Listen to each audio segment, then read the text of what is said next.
سلام و خوش آمدید به درس جدید. خوشحالم که امروز هم همراه ما هستید. در این درس یکی دیگر از مباحث مهم زبان انگلیسی را به صورت ساده، روان و همراه با مثالهای کاربردی یاد خواهید گرفت.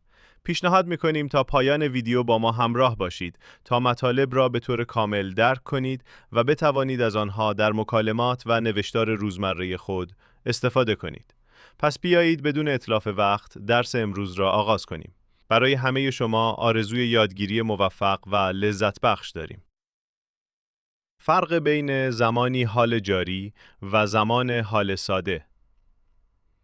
ما از زمان حال جاری برای کارهایی استفاده می کنیم که در زمان صحبت کردن یا در حوالی آن در حال انجام هستند. این عمل هنوز کامل نشده است.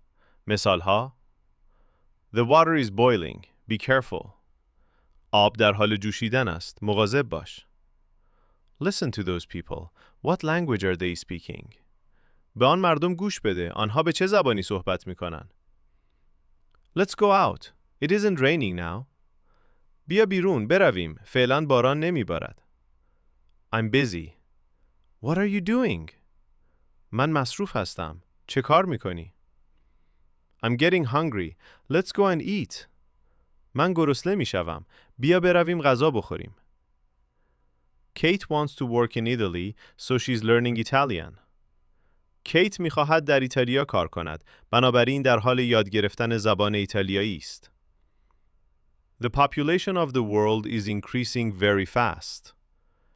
جمعیت جهان با سرعت زیاد در حال افزایش است. ما از زمان حال جاری برای موقعیت‌های موقتی، چیزهایی که برای مدت کوتاهی ادامه دارند نیز استفاده می‌کنیم. I'm living with some friends until I find a place of my own. من فعلا با چند تا از دوستانم زندگی می کنم تا زمانی که خانه‌ای برای خودم پیدا کنم.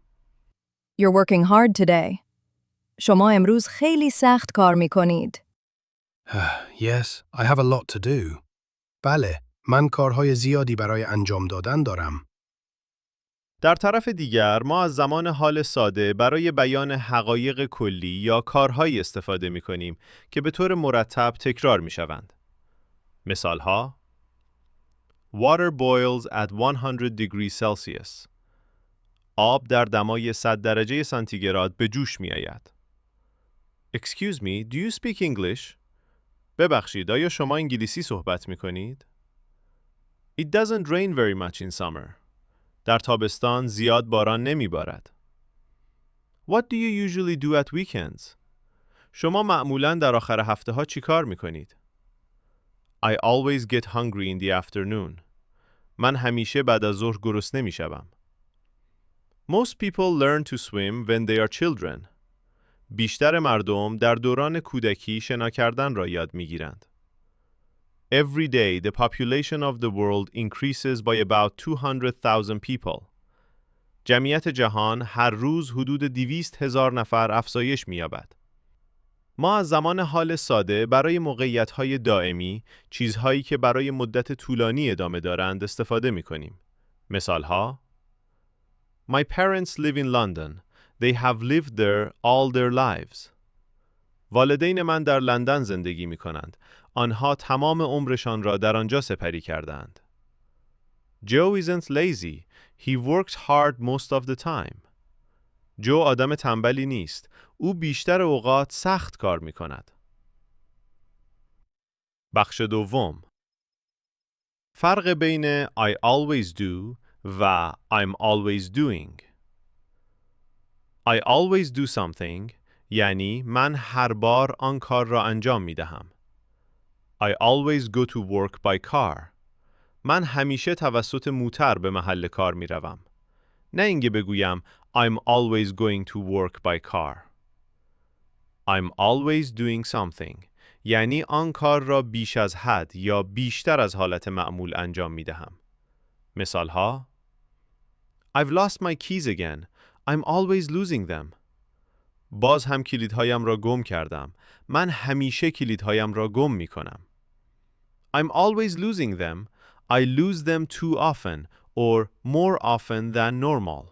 یعنی من بیش از حد معمول کلیدهایم را گم می کنم. مثالهای بیشتر: Paul is never satisfied. He's always complaining. پل هیچ وقت راضی نبوده. او همیشه شکایت می کند. یعنی او بیش از حد شکایت می کند. You're always looking at your phone. Don't you have anything else to do? تو همیشه به تلفنت مصروف هستی. مگر کاری بر انجام دادن نداری؟ برای تمرین بیشتر و تسلط بهتر بر مطالب این درس، حتما ویدیوهای بعدی ما را دنبال کنید. امیدواریم این درس برای شما مفید بوده باشد.